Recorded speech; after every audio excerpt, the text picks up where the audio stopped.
po si Jenny Yanga, currently Parish Pastoral Coordinator ng Our Lady of Peace and Good Voyage. Sa ngayon po, tayo ay may tatlong 3R na ongoing program sa ating parokya. Ito po ay ang renewal, reach out, and recruitment. Sa renewal po, ito is more on internal activities ng ating simbahan.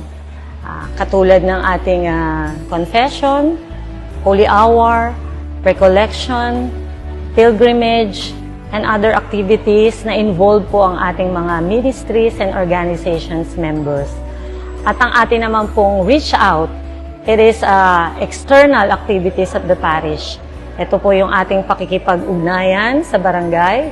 Ito po yung naririnig natin na ubas, ugnayan ng simbahan at barangay sa ating parokya. Sa reach out din po, nagkaroon tayo ng programa ng Katekista 21. Ito yung mga batang ating inimbitahan nung tayo ay mag-celebrate ng 50th Golden Anniversary. Binigyan po natin sila ng series studies ng catechesis para po ang ating mga maliliit na bata dito magkaroon matuto ng ating mga basic prayers na itinuturo po sa ating simbahan. Ngayon din po ang pag-reach out sa Caritas ng ating DEC sa pamamagitan po ng ating continuous every month na feeding program and supplement for our senior citizen. Yan po yung mga ginagawa natin to reach out our external parishioners. Pangatlo po ay ang ating recruitment. Ito po ay ang leadership screening na ating ginagawa dito sa ating parokya. Dito rin po tayo tumitingin ng mga panibagong leaders sa Parish Pastoral Council, sa mga organizations, sa Couples for Christ. Usually sa recruitment po, nag-a-announce tayo dito every time na magkakaroon tayo ng mga basic formation para sa mga nais maging kabahagi sa paglilingkod sa simbahan, sa ating mga lay ministers, lectors and commentators, greeters and collectors. At gayon din po, sinasali natin sila sa mga ibang organizations para yung involvement po ng bawat parishioner ay na-establish po dito sa ating parokya. So sinisimulan po natin sa ibang mga organization, kagaya ng Couples for Christ. Kami po ay masidhing nagre-recruit ng mga mag-asawahan dahil we believe na ang pamilya ay nagsisimula sa mag-asawa. At kapag maganda ang pagsasama ng mag-asawa, nasa gitna ang Panginoon, buong pamilya ay tagumpay sa paglilingkod sa Panginoon. Yun po yung ating 3R ongoing program ng ating simbahan.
intensyon ang pasasalamat ng Dantes and Salas family at para sa mabilis na paggaling nila Brother Romeo Bucatcat and Babes San Gabriel at para sa kaarawan ni Domingo Lambuol, gayon din ang mga kaluluwa ni na Marilyn Galeste, Narciso Pimentel, Teresita Pimentel, Luella Policarpio, Alicia Doroteo, Marina Henil, Saturnino Henil Sr., Rico Henil, Loreto Lario, at Roberto Canapi, at sa lahat ng mga kaluluwa sa purgatorio. Tayo po ngayon ay nasa ika-23 na linggo sa karaniwang panahon.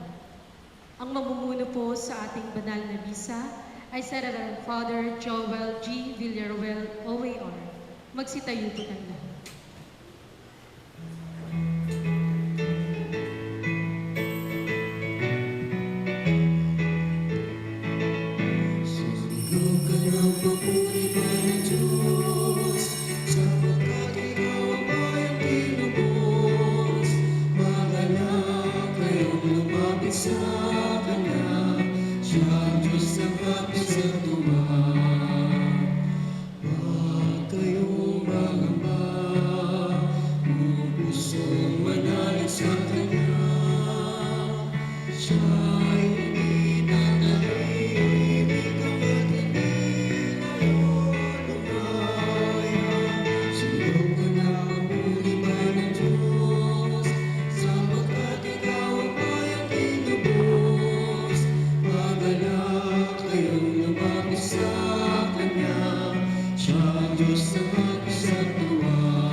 Sa ngalan ng Ama at ng Anak at ng Espiritu Santo, Amen.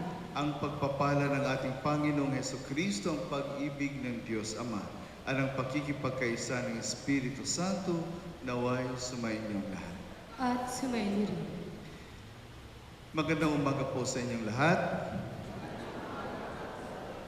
Sa linggo na ito, mga kapatid ko kay Kristo, tayo po ay naanyayahan ng ating Panginoon na suriin ang sarili natin. Ano ba talaga o gaano ba kahigit ang pagmamahal natin sa Kanya? Higit pa ba sa lahat ng bagay? O baka naman ang pagmamahal natin sa Kanya ay kung wala na tayong choice, no?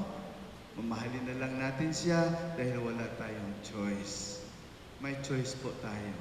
Dahil ang pagmamahal po naman ay isang desisyon na dapat nating gawin sa buhay natin. Pagmamahal sa Diyos, higit sa lahat. At pagmamahal sa kapwa natin, tulad ng pagmamahal natin sa ating sarili. Kaya mga kapatid ko kay Kristo, sa kulang-kulang na pagmamahal natin sa Diyos at kulang-kulang na pagmamahal natin sa ating kapwa, hingin po natin ang Kanyang kapatawaran.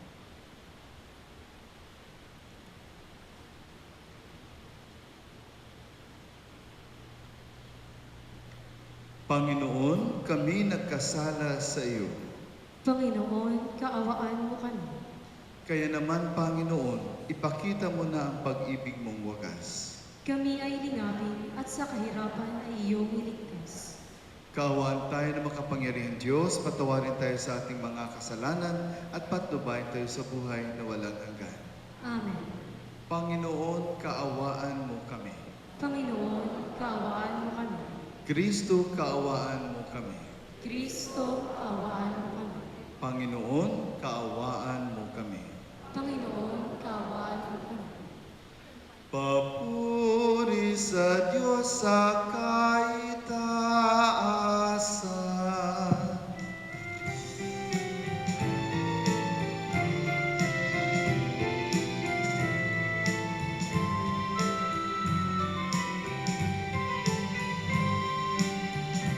Lumarapit sa Diyos sa kaitaasan, kaloob sa luma'y kapayapaan.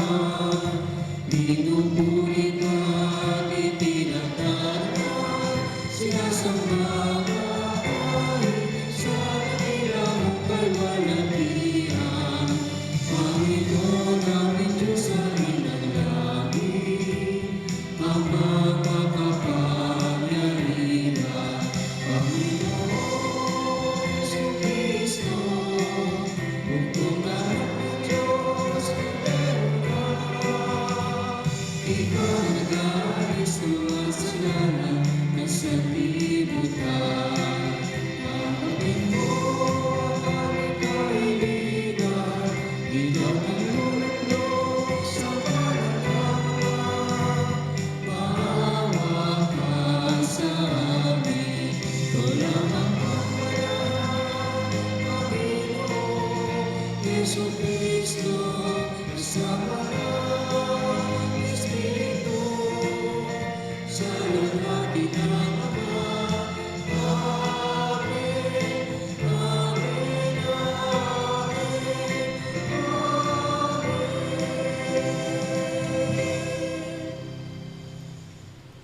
Manalangin tayo.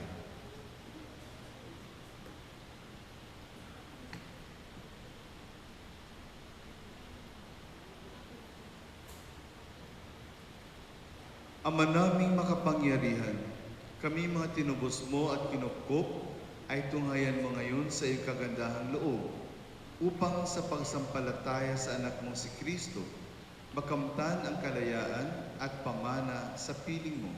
Sa pamamagitan niya kasama ng Espiritu Santo, magpasawalang hanggan. Amen. Magsiupong lahat.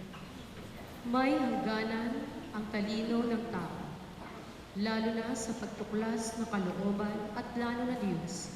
Sa makatuwid, dapat na manalangin ang sangkatauhan upang maliwanagan tayo ng karunungang handog ng Diyos. Pagbasa mula sa aklat ng karunungan. Sinong tao ang makatatarok ng kaisipan ng Diyos?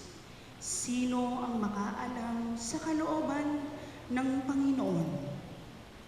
Kapos ang kaisipan ng tao at marupok ang aming mga panukala.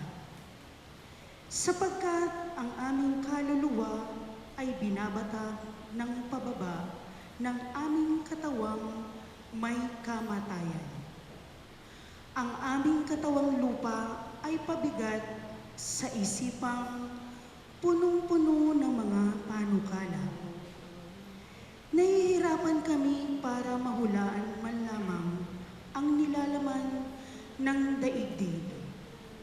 Nahihirapan din kami upang malaman kung ano ang mga bagay sa paligid namin.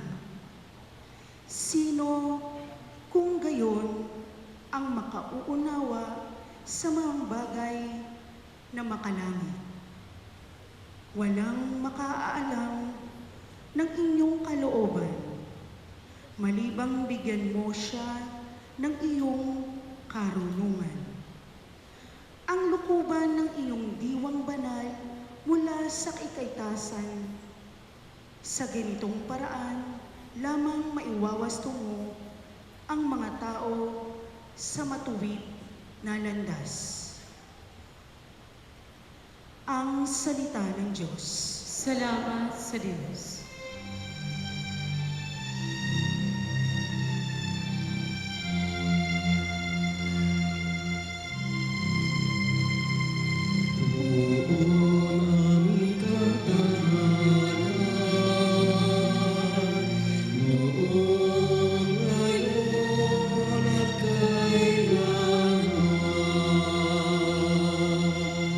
Tayo pong lahat. Buong aming katahanan, noong ngayon at kailanman.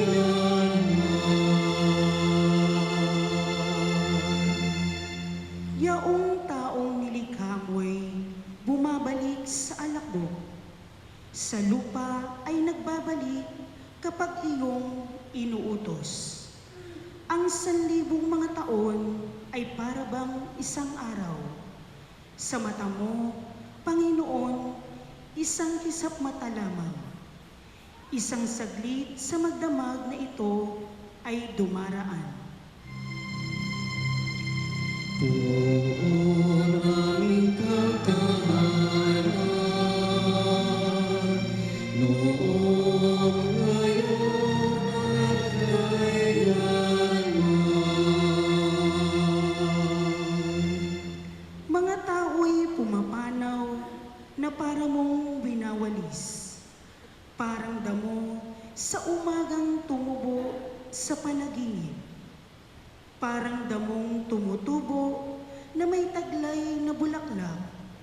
Kung gumabi, nalalantat, bulaklak ay nalalagas. Buong aming katahanan, noong ngayon at kailanman. Yamang itong buhay namin, maikli lang na panahon. Itanim sa isip namin upang kami ay dumuno.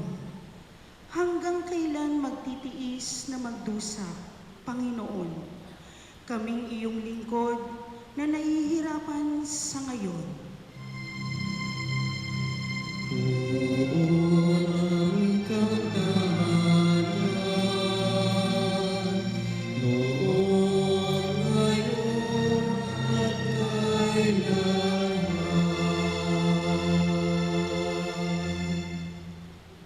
Kung umaga'y ipadama, yaong wagas mong pag-ibig, at sa buong buhay namin may galak ang aming awit. Panginoon naming Diyos, kami sana'y pagpalain. Magtagumpay sana kami sa anumang aming gawin.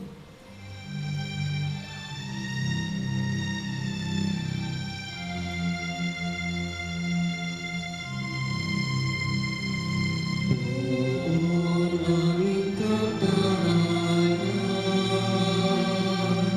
noong ngayon at kailanman.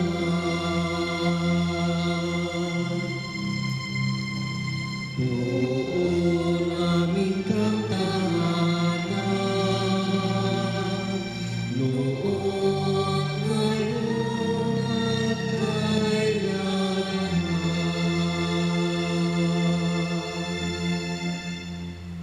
Nakiusap si Pablo kay Filemon na tanggaping muli ang alipin nitong si Onesimo at ituring ang utusan bilang kapatid. Binubuwag ng kaligtasang dulot ni Kristo ang alitan sa pagitan ng mga alipin at mga malaman, mayayaman at dukha, lalaki at babae. Pagbasa mula sa sulat ni Apostol San Pablo kay Filemon. Pinakamamahal ko, akong si Pablo, sugo ni Kristo Jesus, at ngayon nakabilanggo dahil sa Kanya. ang nakikiusap sa iyo tungkol kay Onesimo, na naakit ko sa pananampalataya, samantalang ako'y naririto sa bilangguan. Pinababalik ko siya sa iyo, at para ko nang ipinadala sa iyo ang aking puso. Ibig ko sanang panatilihin siya sa aking piling, upang sa halip mo, siya ang maglingkod sa akin habang ako'y nabibilanggo dahil sa mabuting balita. Ngunit ayokong gawin yon ng wala kang pahintulot, upang hindi maging sapilitan, kundi kusa ang pagtulong mo sa akin. Marahil, nawalay sa iyo ng kaunting panahon si Onesimo, upang sa pagbabalik niya'y makasama mo siya habang panahon. Hindi na bilang alipin, kundi isang minamahal na kapatid. Mahal siya sa akin, ngunit lalo na sa iyo. Hindi lamang bilang isang alipin, kundi isang kapatid pa sa Panginoon. Kaya't kung inaari mo akong tunay na kasama, tanggapin mo siya tulad ng pagtanggap mo sa akin. Ang salita ng Diyos. Salamat sa Diyos. Magsitayo.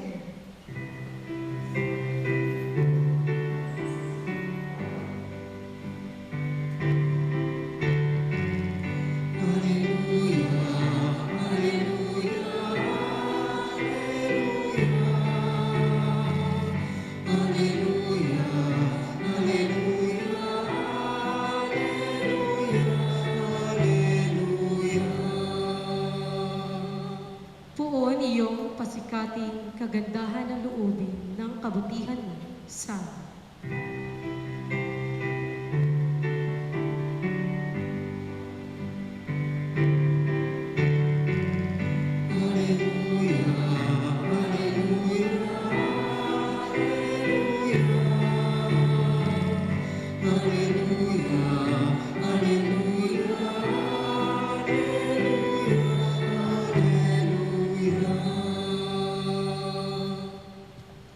Sumainyo ang Panginoon. at sumainyo rin. Ang mabuting balita ng Panginoon ayon kay San Lucas. Papuri sa iyo, Panginoon. Noong panahong iyon, sumama kay Jesus ang napakaraming tao. Humarap siya sa kanila at kanyang sinabi, "Hindi maaaring maging alagad ko ang sinumang umiibig sa kanyang ama at ina, asawa at mga anak, mga kapatid, at maging sa sarili niyang buhay ng higit sa akin. Ang sinumang hindi magpasa ng sariling krus at sumunod sa akin ay hindi maaaring maging alagad ko. Kung ang isa sa inyo'y nagbabalak magtayo ng tore, hindi ba uupo muna siya at tatayahin ang magugugol para malaman kung may sapat siyang salaping may pagpapatapos niyon? Baka may ilagay ang mga pundasyon, ngunit hindi naman may patapos. Siya'y kukutyain ng lahat na makakikita nito. Sasabihin nila, nagsimulang magtayo ng taong ito, pero hindi na ipatapos. O sinong hari na makikipagdigma sa kapwa-hari ang hindi muna uupo at pag-aralang mabuti kung ang 10,000 niyang kawal ay maisasagupa sa kalaban na may 20,000 tauhan. At kung hindi niya kaya, malayo pa ang kalaban, ay magsusugo na siya ng mga kinatawan upang makipagkasundo. Gayon din naman, hindi maaaring maging alagad ko ang sinuman kung hindi niya tatalikdan ang lahat sa kanyang buhay. Mga kapatid ko kay Kristo, ang mabuting balita ng ating Panginoon. Pinupuri ka namin, Panginoong Hesus.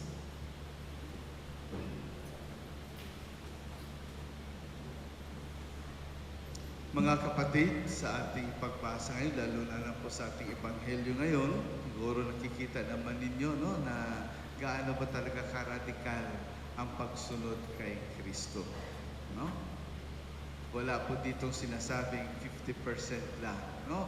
Sunod ka kay Kristo, 80% lang o 90% lang. Ang pagsunod kay Kristo ay dapat 100%. At paano kaya 100% na yun? Paano kaya yun? Diba mayroong kantang, You're my everything.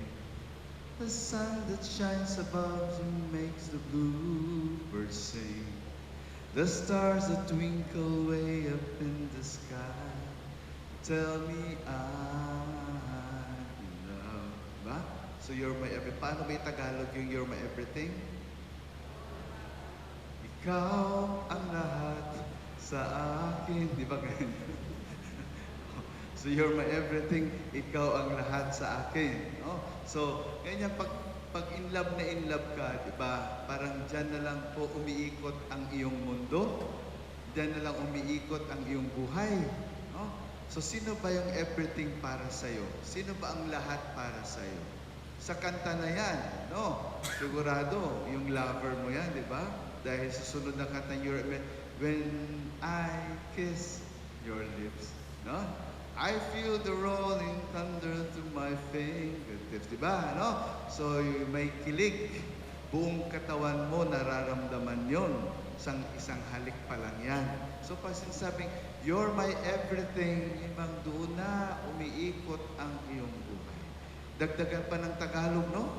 Ikaw ang lahat sa akin. Kahit ikay, wala sa aking piling. So kung titingnan natin mga kapatid ko kay Kristo, sa pagmamahal po ay isang desisyon. Desisyon yan. Hindi yan basta-basta na lang naisip mo lang, no? Hindi, dinidesisyonan yan. Sa iyong pagpapakasal, desisyon din yan. No? Sa pagbigay mo ng iyong buhay para sa isang tao, desisyon din yan. Dahil hindi yan pang isang araw lang. Ito ay panghabang buhay. Ngayon, tanong sa atin, sino ba ang lahat para sa'yo? Who is your everything? Oh, who is your everything? Maraming beses po, kaagad-agad, maririnig natin ang sagot ay, pamilya ko is everything for me. Diba? Nanay ko is everything for me. Tatay ko is everything for me. Pag nawala yan, anong mangyayari? Dahil everything mo yan di ba? Buhay mo yan Pag wala yan, wala, patay ka. Yes, because He is your everything. That's your everything. Pag wala yan, patay ka. Ngayon po, dito sa ating ebanghelyo ngayon, sinasabi po ng ating Panginoon, hindi maaari maging alagad ko ang sino mang umiibig sa kanyang ama at ina, asawa at mga anak, mga kapatid, maging sa sarili niyang buhay. Ang Panginoon ba talaga nagsabi nito? Kung titingnan natin, ano? Ang Panginoon ba talaga nagsabi nito? Di ba ang Panginoon lagi niya tayong hinihikayat, lagi tayong sinasabihan, no, na mahalin mo ang iyong kapwa, mahalin mo ang iyong asawa, mahalin mo ang iyong pamilya, mahalin mo ang mga magulang mo. Bakit ngayon dito, hindi maring maalagad niya ang sino mang umiibig sa kanyang ama, sa kanyang ina, asawa at mga anak, maging sa kanyang sariling buhay, hindi pwede daw umibig. Tama ba ito? Tama po, sabi yan ng ating Panginoon Pero, yun nga lang, no? Paalala lang po sa atin, bago natin husgahan ang words ng ating Panginoon, dapat tapusin po natin yung text, ha? Dahil ang ating Panginoon, pag nagsasalita po sa atin, kadalasan po ginagamit natin mismo ang kanyang salita, hindi sa magandang paraan, kundi kung minsan po ay para sa hindi mabuting bagay. No? Kaya tapusin po natin yung context. Ang sinabi ng ating Panginoon ay, hindi maaring maging alagad ko ang sino mang umiibig sa kanyang ama at ina, asawa at mga anak, mga kapatid, maging sa sarili niyang buhay, ng higit sa akin. Yan po ang kompletong text, ha? Diyan po natin maintindihan kung anong gustong sabihin ng ating Panginoon. Nang higit sa akin. So, anong ibig sabihin po nito? Ha? Anong ibig sabihin po nito? Na dapat unang pagmamahal natin At ang higit na pagmamahal natin ay para sa Diyos. Alam naman po natin to, di ba? Di ba nung sinabi ng ating Panginoon na paano ba na tayo magmahal ng tunay? Sabi mahalin mo ang Diyos higit sa lahat at ang iyong kapwa tulad ng iyong sarili. Alam naman natin to, hindi na to bago sa atin. Yun nga lang, kailangan ipaalala natin sa sarili natin lagi na dapat ang pagmamahal natin sa Diyos ay higit sa lahat. So kung yung pagmamahal mo sa asawa mo, pagmamahal mo sa pamilya mo, ay higit sa pagmamahal mo sa Diyos, mali po na pagmamahal yan. Mali po na pag-ibig yan.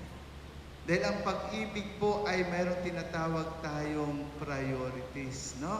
Ang pag-ibig may tinatawag tayong sinabi niyang sunod-sunod, no order, no? Mayroong order, mayroong sunod-sunod, no? So, una, ano dapat?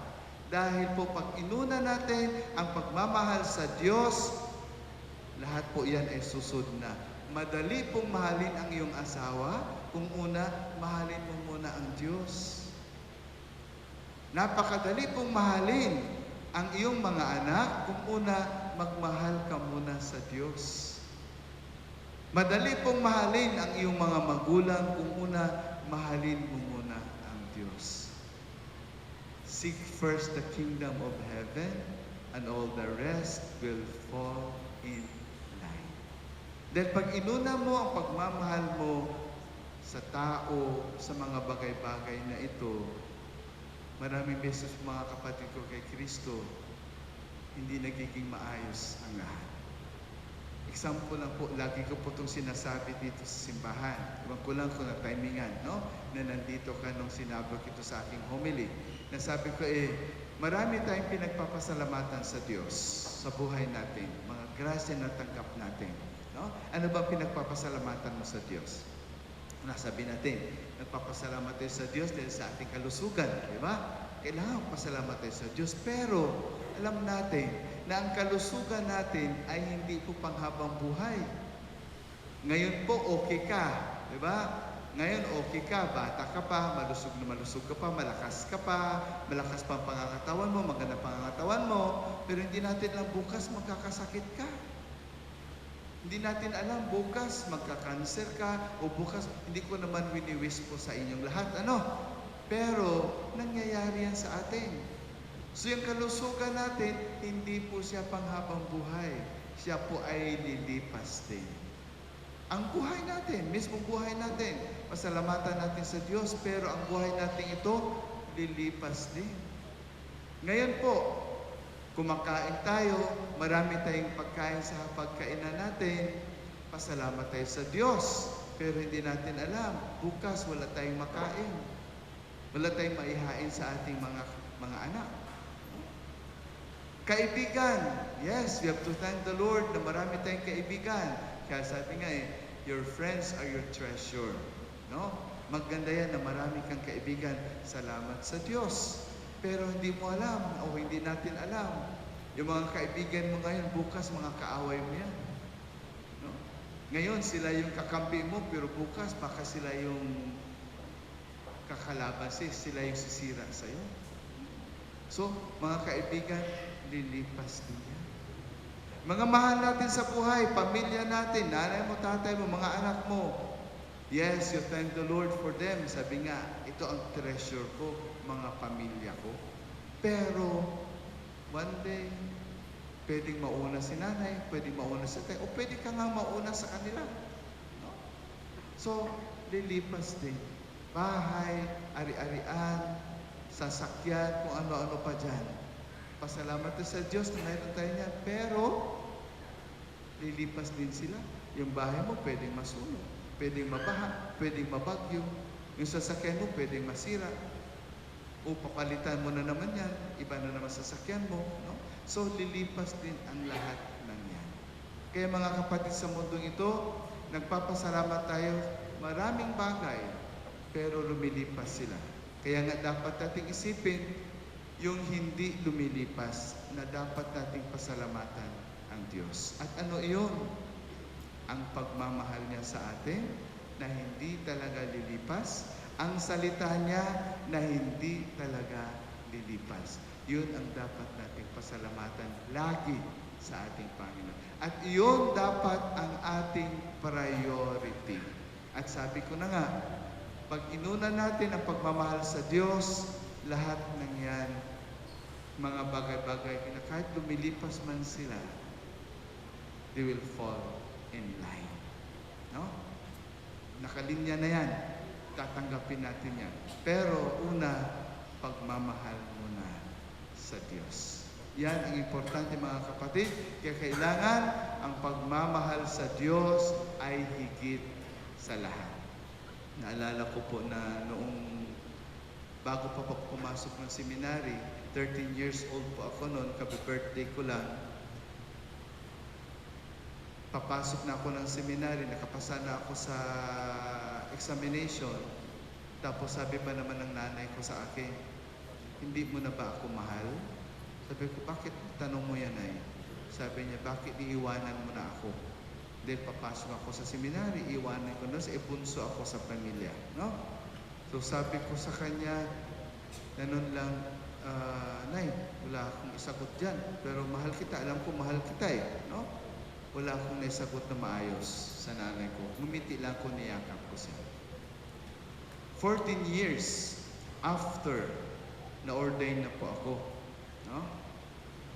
Sa aking kantamisa, sa aking Thanksgiving Mass, tinanong ko si nanay, Nay, naalala mo ba yung tanong mo sa akin bago ako pumasok ng seminary? Tumangat lang si nanay, tiningnan na ako dahil walang maalala. Sabi ko, di ba tinanong mo ako kung hindi ba kita mahal? Bakit ako papasok ng seminary? Ngayon po may sagot na ako. Dati po, yung sagot ko ay yakap lang at ngiti. Ngayon po may sagot na po ako dyan. Pumasok po ako sa seminary hindi dahil hindi kita mahal. Ngunit dahil mas higit kong mahal ang ating Panginoon. Sa pagmamahal ko sa Kanya, Nay, ayaw ko na ikaw ay maging karibal ng Diyos. Kaya pumasok ako ng seminary para hindi ka mapagalitan ng Diyos na pinigilan mo ako maging pari. No? Yan, si nanay ay umiyak lang. No? At alam natin yan na maraming beses nangyayari sa buhay natin. Ay yung kapamilya mismo natin ang pumipigil sa atin na lumapit sa Diyos. Na kapamilya mismo natin, ayaw nilang magsimba tayo. No? May mga nangyayaring ganyan, di ba? May nangyayaring nagsisimba tayo, tapos pag-uwi natin sabay, awahin kayo ng asawa ninyo dahil sabihin, lagi ka na lang sa simbahan, bakit may gusto ka ba sa pari? No? Minsan inaaway pa yung pari. No? No? Kadalasan po nangyayaring mga bagay na ganyan. No? So, kung halimbawa, ang pamilya na natin ang naging karibal ng Diyos, no? Sa pagmamahal natin, sabi nga ng ating Panginoon, pwede mong iwanan ang iyong pamilya. Dahil dapat ang pagmamahal mo sa Diyos ay higit sa lahat. Pero sa pagmamahal sa Diyos naman mga kapatid, hindi mo naman kayang hindi mahalin din ang iyong kapwa. Dahil sa pagmamahal sa Diyos, siya ay nagtuturo sa atin na dapat mahalin din po natin ang ating kapwa. Amen? Ngayon po, bago ako magtatapos sa aking homily, i-flex ko lang po, ha? Ngayon po ay araw, September 4, no? September 4 ngayon at kapistahan ng aming santa, aming patron ng Augustinian Recollects or Augustinians, no? Yan po si Mama Mary, Our Lady of Consolation. Ngayon po ang kapistahan niya, kaso nga linggo tayo, ano? So bukas po magkakaroon ng misa at 6:30 in the morning, no, in honor of Our Lady of Consolation. Pero ngayon po gusto ko lang siyang ipakilala sa inyo ng kunti lang, no? Alam mo naman, kilala naman natin si Mama Mary. Pero bakit yung ganyang kasuotan niya parang iba, no? Mayroon siyang sinturon o cincture. At kami pong mga pari na Recoletos, pati na yung mga SARP, Secular Augustinian Recollects, mayroon din pong sinturon. No? Diyan po yan ang gagaling. No? Hindi po yung gawa-gawa lang namin, ha? Hindi po yung gawa-gawa lang ni St. Augustine, pero diyan po yan ang gagaling sa kanya. Yung tinatawag namin chastity belt, no? So, may legend po yan kasi na si Saint Monica, ang nanay po ni Saint Augustine, nung namatay ang kanyang asawa si Patricius, sobra po ang kanyang lungkot na namatay ang kanyang asawa. At ang kalungkutan din po niya nadagdagan pa dahil before the conversion of Saint Augustine, napaka-pasaway na bata po ito, si Saint Augustine, na anak niya. Sobrang pasaway na masakit ang ulo ng kanyang nanay na Saint Monica. So sa deep sorrow niya, sa kanyang sobrang kalungkutan, nagpakita po ang ating mahal na Birhen sa kanya na ang uniforme po o ang kasuotan po ay itim at mayroon po siyang sinturon sa bewang. In-extend po niya ito kay Saint Monica at ang sabi niya na sa iyong sorrowness, sa iyong sadness, dapat ganun daw yung susutin ni Saint Monica. No? Yung itim na damit na mayroon pong sinturon. No? Yan po ay simbolo ng kanyang sobrang kalungkutan at pero hindi naman nawawala ang kanyang tiwala sa Diyos, ang kanyang pananampalataya sa Diyos. Yan po si Saint Monica. At ang kanyang anak po, no, nabinyagan na with his conversion, ito po si Saint Augustine, no, ang kanyang anak, yan na din po ang isinuot ni Saint Augustine. Itim na damit, sutana ang tawag namin, at mayroon pong sinturon. Yan ang sinusunod din po namin hanggang ngayon. No? So, ito po ay si Saint Our Lady of Consolation na kinonsol po niya, kinumporta po niya si Saint Monica na ina ni Saint Augustine, ang aming dakilang santo. Hindi lang po nakikita dyan ngayon ang sinturon, dahil meron siyang puti na damit. Kami po mga Recoletos, kung nakita ninyo kami, meron kaming sinturon na mayroon pang palawit. Yan po ay galing kay Mother Mary, Our Lady of Consolation. So, pagdasal po natin, lahat ng mga pari, lalo-lalo na po mga Agustinians, na sana lagi kami i-console ng ating mahal na Birhen sa lahat ng mga pinagdadaanan namin sa buhay. Hindi naman lahat po ay bed of roses, may mga tinik-tinik din po sa buhay namin na kailangan namin ng tulong at aruga at gabay ng aming mahal na Birhen. At para din po sa ating lahat. Kaya nawa po, tuloy lang po ang pananampalataya natin sa Diyos, tuloy lang po ang tiwala natin sa Diyos. Huwag po tayong mapagod na magmahal, magpatawad sa ating kapwa. Alalahanin po natin lagi ang Ebanghelyo natin ngayon nang sabi ng ating Panginoon, ang pagmamahal sa Kanya, ang pag-ibig sa Kanya ay higit sa lahat. Amen.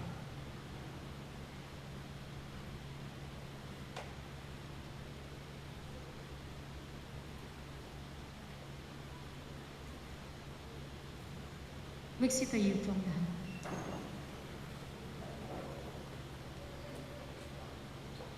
Sumasampalataya ko sa Diyos, Amang makapangyarihan sa lahat, na may gawa ng langit at lupa. Sumasampalataya ko kay Kristo, iisang anak ng Diyos, Panginoon natin lahat. Nagkatawang tao siya lalaki ng Espiritu Santo, ipinanganak sa Santa Maria Magdalena, pinagpakasakit ni Poncio Pilato, ipinako sa krus, namatay nilibing, nanawag sa kanaroonan ng mga yumaw, nang may katang araw na buhay na magmumuli, umakyat sa langit, naluluklok sa kanan ng Diyos sa mga kapangyarihan sa lahat. Doon magmumula ang paririto at hukom sa namabubuhay at nangamatay na tao. Sumasampalataya naman ako sa Diyos Espiritu Santo, sa banal na simbahang Katolika, sa kasamahan ng mga banal, sa kapatawaran ng mga kasalanan, sa pagkabuhay na muli ng nangamatay na tao, at sa buhay na walang hanggan. Amen. Ama, sa pamamagitan ng iyong anak, nakakaya na naming pasanin ang aming mga krus at manatiling tapat mong mga tagasunod. Sikatan mo kami ng iyong liwanag at tulungan mo kaming maunawaan ang iyong karunungan. kami dumadalangin. Ama, gabayan mo kami sa iyong karunungan. Ama, gabayan mo kami sa iyong karunungan. Para sa simbahan, maiayo nawa ni Papa Francisco ng mga obispo, pari, diakono at ng aming mga laiko, ang aming kalooban sa iyong kalooban, sa aming bawat pagpapasya at paglilingkod sa bawat isa at sa sangkatauhan, manalangin tayo. Ama, gabayan mo kami sa iyong karunungan. Para sa lahat ng mga lingkod bayan, gabayan mo nawa sila tungo sa landas ng pagiging tapat na tagasunod mo. Mahayag nawa ito sa mga polisiyang kanilang lilikhain at sa kanilang mahabaging pagpapatupad sa saligang batas, manalangin tayo. Ama, gabayan mo kami sa iyong karunungan. Para sa mga nakararanas ng matinding paghihirap ngayon, makatagpo nawa kami ng kaaliwan sa presensya ng mga taong nagmamahal at minamahal namin. Makita nawa namin ang aming mga pinagdaraanan bilang landas tungo sa pag-ibig mo, manalangin tayo. Ama, gabayan mo kami sa iyong karunungan. Para sa mga mahal naming namayapa, tanggapin mo nawa sila muli sa iyong pagmamahal na mga bisig, lalong-lalo na silang mga nananatiling tapat sa iyo habang sila'y nabubuhay pa kapiling namin, manalangin tayo. Ama, gabayan mo kami sa iyong karunungan. Sa ilang sandali ng katahimikan, itaas natin sa Diyos ang ating mga personal na kahilingan, gayon din ang mga taong lubos na nangangailangan ng ating mga panalangin.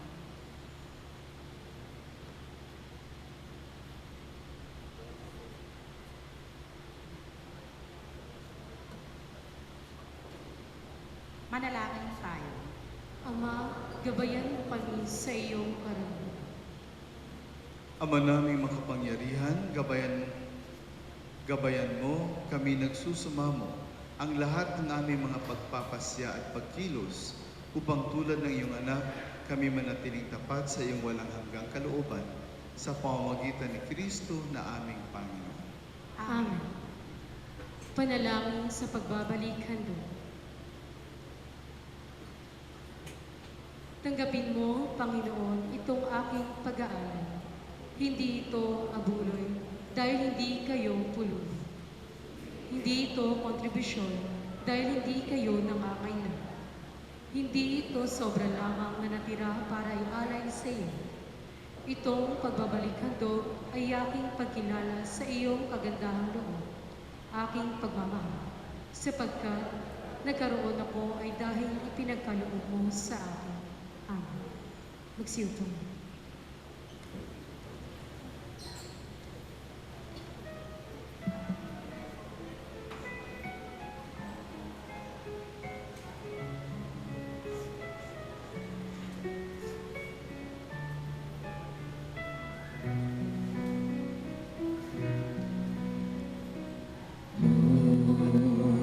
We gather today in your house. We kneel down and pray. We ask for your mercy as we open our hearts to receive your forgiveness, O Lord. Lord, we lift up to you all these things we offer for your glory. We will eat this living bread, we will drink this living cup, and feel your presence, O Lord, as we offer this prayer and as we bring you this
Nagsitayo po na. Manalangin kayo mga kapatid upang itong ating paghahain ay kalugdan ng Diyos, Amang makapangyarihan. Tanggapin nawa ng Panginoon itong paghahain sa iyong mga kamay, sa kapurihan niya at karangalan sa ating kapakinabangan at sa buong sambayanan niyang banal. Ama naming lumikha, ikaw ang gumagawa ng wagas na katapatan at kapayapaan. Ipagkaloob mong iyong kadakilaan ay aming handugan ng iyong minamarapat na aming maialay. At naway magkaisa kami sa pakikinabang sa banal na paghahain ngayon ipinagdiriwang sa pamamagitan ni Jesucristo kasama ng Espiritu Santo magpasawalang hanggan. Amen. Sumainyo ang Panginoon. At sumayin din. Itaas sa Diyos ang inyong puso at diwa. Itinaas na namin sa Panginoon. Pasalamatan natin ang Panginoong ating Diyos. Marapat na siya'y pasalamatan. Ama namin makapangyarihan, tuning ang marapat na ikaw ay aming pasalamatan, na sa iyo ang aming buhay, pagkilos at pag-iral. Sa pamumuhay namin araw-araw, tinatamasa namin ang iyong pagmamahal. Sa pag-ibig mong ipinunla sa sangkatauhan, ang Espiritu Santo ay unang aming bigay, ng anak mong naglagak sa amin ng katiyakang nakalaang mabuhay kami sa piling mo kailanman.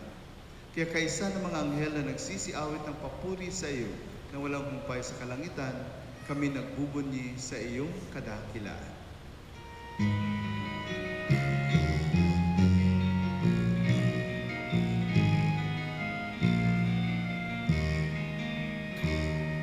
Santo, Santo, Santo, Panginoon Diyos, napupuno ang langit at lupa ng kadakilaan mo. Hosana sa kahit naasan.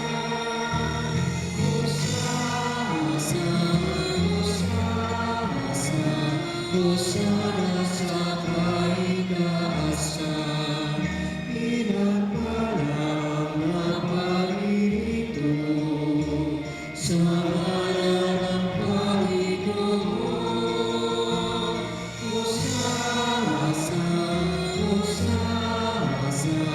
Hosana sa kaitaasan.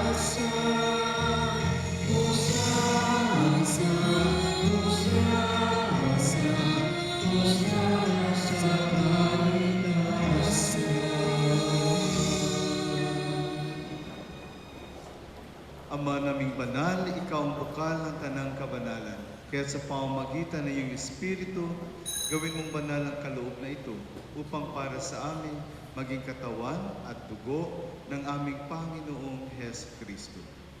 Bago niya pinagtiis ang kusang loob na maging handog, hinawakan niya ang tinapay, pinasalamatan kaniya. Pinaghati-hati iyon, niabot sa kanyang mga alagad at sinabi, tanggapin ninyong lahat ito at kanin. Ito ang aking katawan na ihahandog para sa inyo.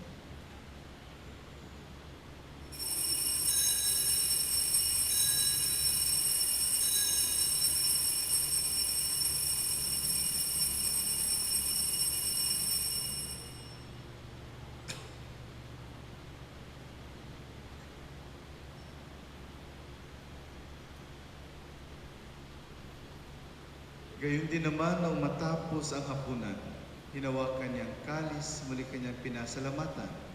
Iniabot niya ang kalis sa kanyang mga alagad at sinabi, tanggapin ninyong lahat ito at inumin. Ito ang kalis ng aking dugo, ng bago at walang hanggang tipan. Ang aking dugo na ibubuhos para sa inyo at para sa lahat, sa ikapagpapatawad ng mga kasalanan. Gawin ninyo ito sa pag-alaala sa akin.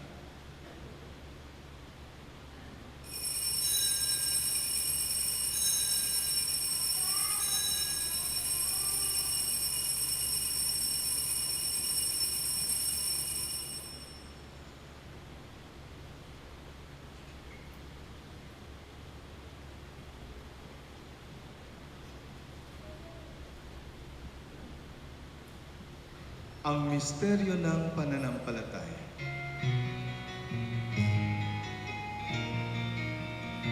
Sa krus mo at pagkabuhay, kami natubos mong tunay. O Jesus, namin mahal, iligtas mo kaming tanan. O Jesus, namin mahal, ngayon at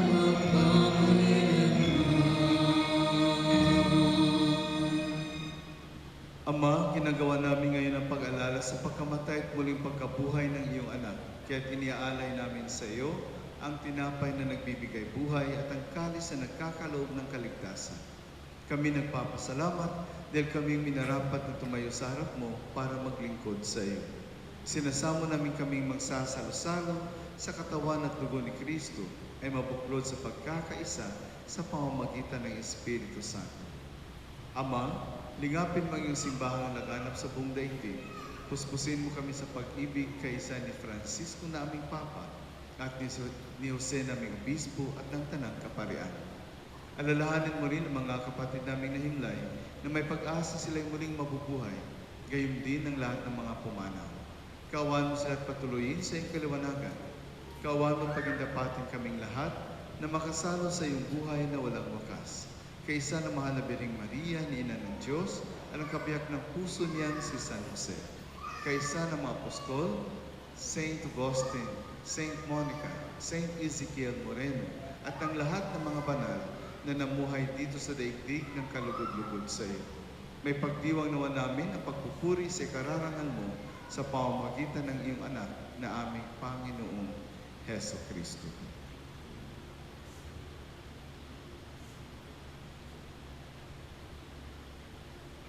Sa pamamagitan ni Kristo, kasama niya at sa Kanya,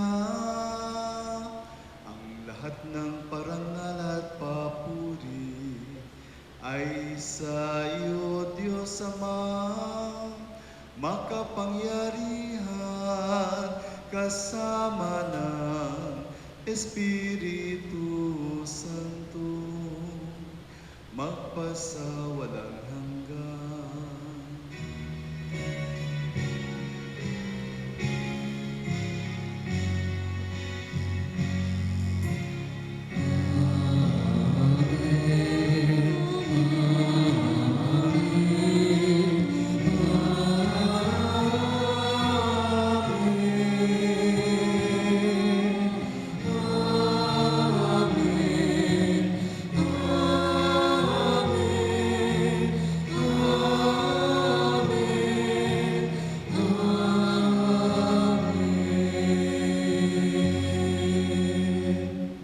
Nagsitayo.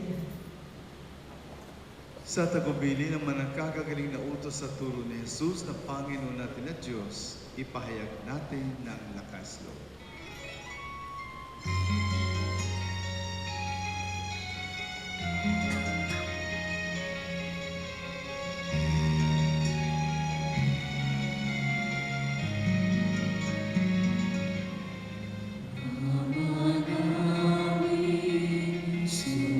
Sumasalangit ka sa mahihinganan mo, mapasabi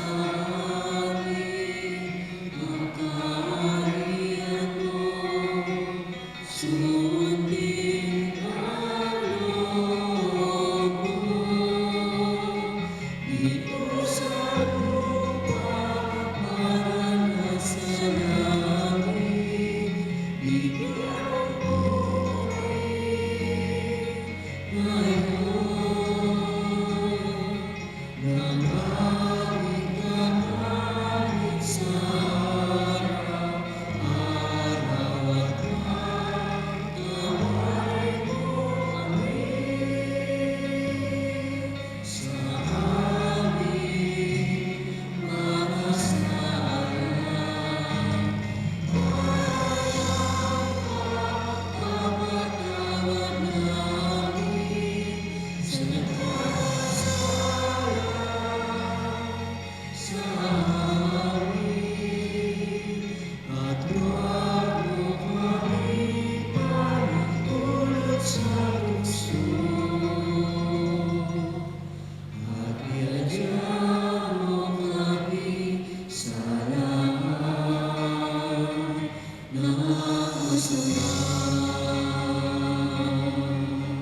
Hinihiling namin kami adya sa lahat ng masama, pagkalooban ng kapayapaan araw-araw, iligtas sa kasalanan at ilayo sa lahat ng kapahamakan, samantalang aming pinananabikan ang dakilang araw ng pagpapahayag ng tagapagligtas naming si Heso Kristo. Sapagkat iyo ang kaharian at ang kapangyarihan at ang kapurihan magpakailanman. Amen. Panginoong Heso Kristo, sinabi mo sa iyong mga apostol, kapayapaan ang iniiwan ko sa inyo, ang aking kapayapaan ang ibinibigay ko sa inyo. Tunghayan mo ang aming pananampalataya at huwag ang aming pagkakasala. Pagkalooban mo kami ng kapayapaan at pagkakaisa ayon sa iyong kalooban. Kasama ng Espiritu Santo, magpasawalang hanggan. Amen. Ang kapayapaan ng Panginoon ay laging sumainyo. At sumayin niyo rin. Yung galing po sa puso, magbigayan tayo ng kapayapaan sa isa't isa.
Siya po ang ating Panginoong Jesucristo ang nagmamahal sa atin ng tunay. Siya po ang Kordero ng Diyos na nag-aalis sa mga kasalanan ng sanlibutan. Mapapalad tayong inaanyayahan sa kanyang banal na piging. Panginoon, hindi ako karapat-dapat na magpatuloy sa iyo. Ngunit sa isang salita mo lamang ay gagaling ako. Ang katawan ni Kristo. Amen.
salvation,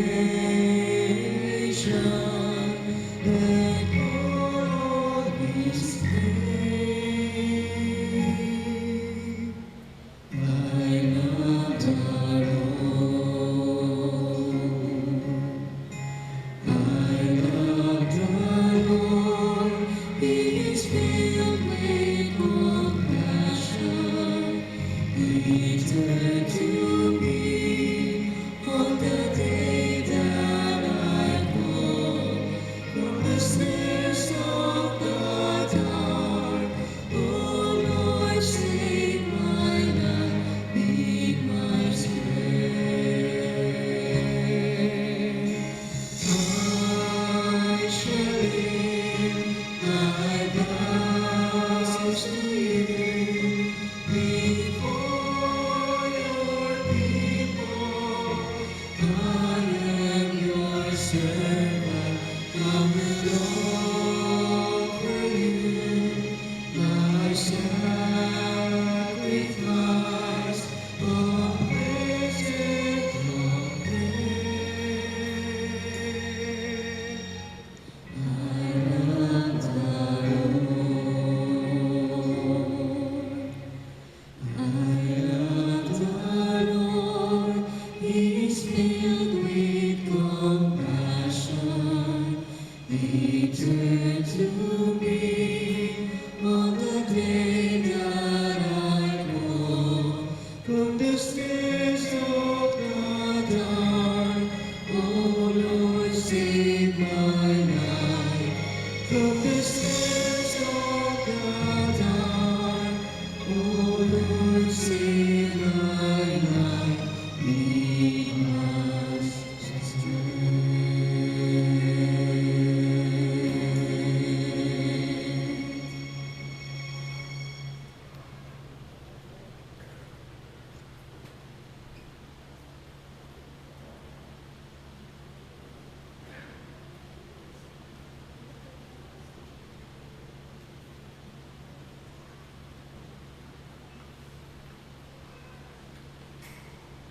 Magsitayo na.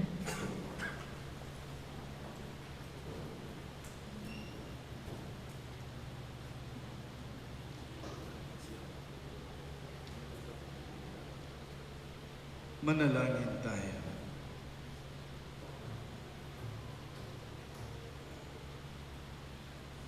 Ama naming mapagmahal, kaming pinapagsalo mo sa iyong salita at piging na banal ay iyong pinalalakas at iyong binubuhay.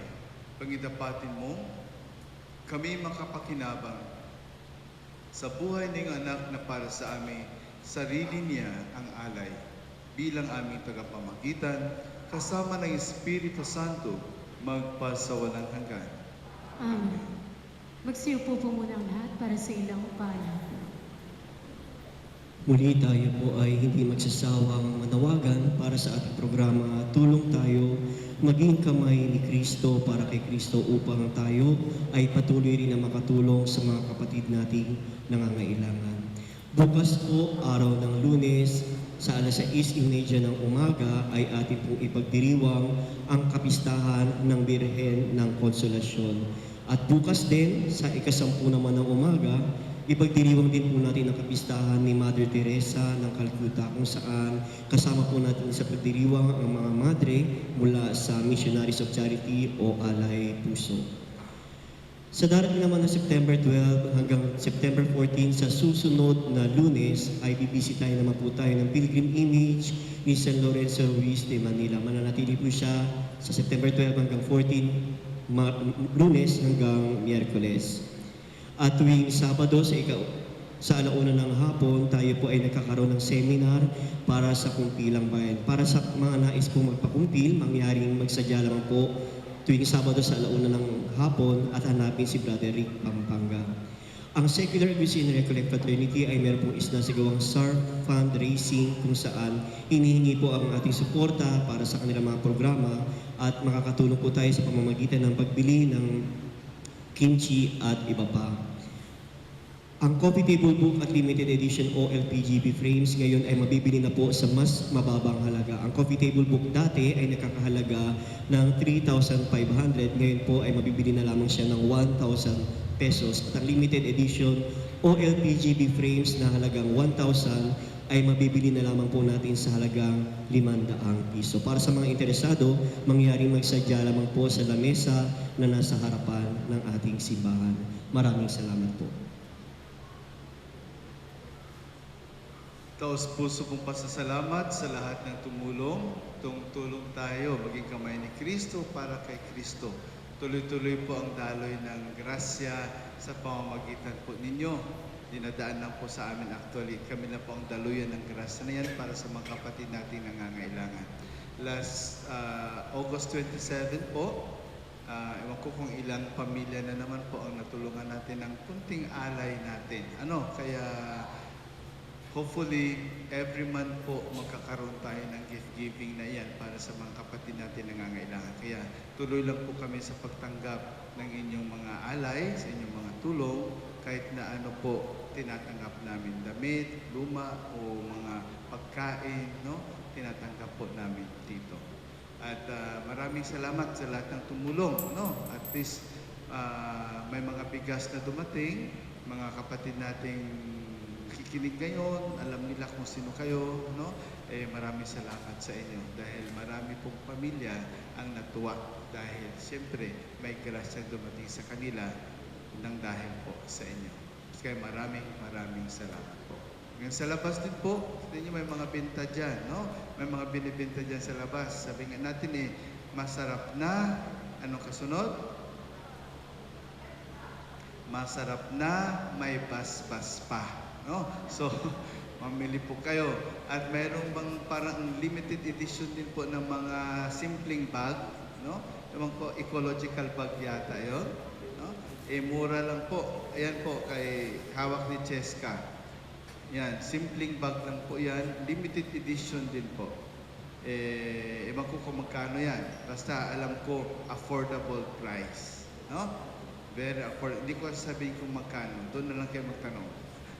Okay? So, sa lahat po sa inyo, maraming salamat ulit po. Naway biyate ng Diyos ng doble pa po. Amen? Magsitayong na. Sumainyo ang Panginoon. At sumainyo rin. Magsiyo kayo at tingin ang pagpapala ng Diyos. Ama naming mapagpala, ipagtanggol mo at basbasan ang mga kaanib ng iyong angkan. Ipagkaloob mo ang kalusugan ng buong katauhan, ang walang pag-iimbot na pagmamahalan at walang maliw na katapatan sa iyo. Sa pamamagitan ni Jesucristo kasama ng Espiritu Santo, magpasawalang hanggan. Amen. At pagpalain kayo na makapangyarihan Diyos, Ama at Anak at Espiritu Santo. Amen. Humayo kayong taglay ang kapayapaan ni Kristo. Salamat sa Diyos.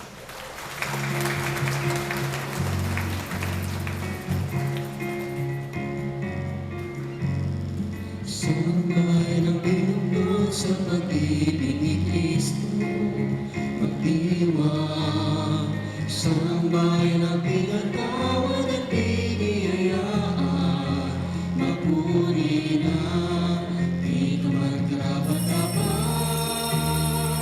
Iba'y kababayaan na sa puso ng Diyos may pinagkayang lahat.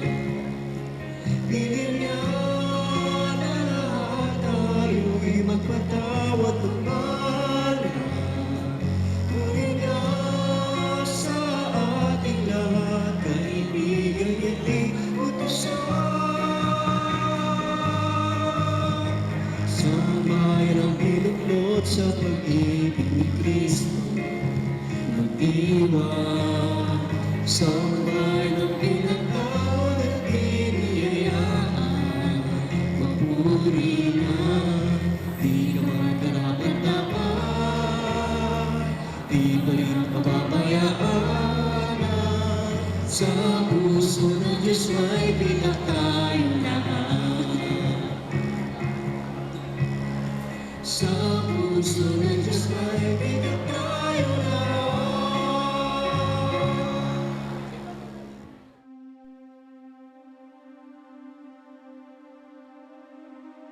Mahabagin at mapagmahal na Ama, nagsusumamo kami sa iyo upang hilingin ang iyong patnubay laban sa COVID-19 na nagpapahirap sa marami at kumitil na ng maraming buhay. Tungayan mo kami ng may pagmamahal at ipagadya kami ng iyong mapaghilom na kamay mula sa takot sa karamdaman at kamatayan. Itaguyod mo kami sa pag-asa at patatagin sa pananampalataya. Gabayan mo ang mga dalubhasang naatasan na tumuklas ng mga lunas at paraan upang ihinto ang paglaganap nito. Nagpapasalamat kami sa mga bakunang naisulong sa patnubay ng iyong mga kamay. Pagpalain mo ang aming mga pagsisikap na mawakasan ng mga bakuna ang pandemya sa aming bayan. Patnubayan mo ang mga lumilingap sa may sakit upang ang kanilang pagkalinga ay malaki pa ng husay at malasakit. Pagkalooban mo sila ng kalusugan sa isip at katawan, katatagan sa kanilang paninindigang maglingkod at ipagsanggalang sa karamdaman. Itinataas namin ang mga nagdurusa, makamtan nawa nila ang mabuting kalusugan. Lingapin mo rin ang mga kumakalinga sa kanila. Pagkamitin mo ng kapayapaang walang hanggan ang mga pumanaw na. Pagkalooban mo kami ng biyaya na magtulong-tulong tungo sa ikabubuti ng lahat. Pukawin sa amin ang pagmamalasakit sa mga nangangailangan. Sa pagdamay at malasakit namin sa bawat isa, malampasan nawa namin ang krisis na ito at lumago sa kabanalan at pagbabalik loob sa iyo. Hinihiling namin ito sa pamamagitan ni Jesucristo na nabubuhay at naghaharing kasama mo at ng Espiritu Santo, iisang Diyos, magpasawalang hanggan. Amen. Dumudulog kami sa iyong patnubay, mahal na Ina ng Diyos. Pakinggan mo ang aming makahilingan sa aming pangangailangan at ipagadya mo kami sa lahat ng kasamaan. Maluwalhati at pinagpalang Birhen. Amen. Mahal na Birhen, mapagpagaling sa may sakit, ipanalangin mo kami. San Jose, ipanalangin mo kami. San Rafael Arcangel, ipanalangin mo kami. San Roque, ipanalangin mo kami. San Lorenzo Ruiz, ipanalangin mo kami. San Pedro Calungsod, ipanalangin mo kami.